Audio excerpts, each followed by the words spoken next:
With all the thunderstorms, heat waves, and tornadoes happening in the Midwest, a small earthquake actually struck the Chicago area yesterday. Experts say 176 people felt the 2.9 magnitude earthquake and reported light shaking.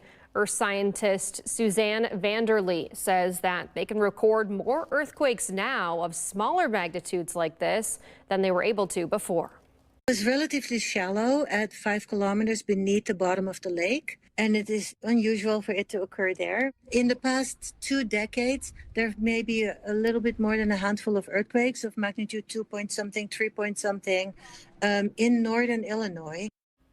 Experts are combining records about this earthquake, but not worrying too much about it.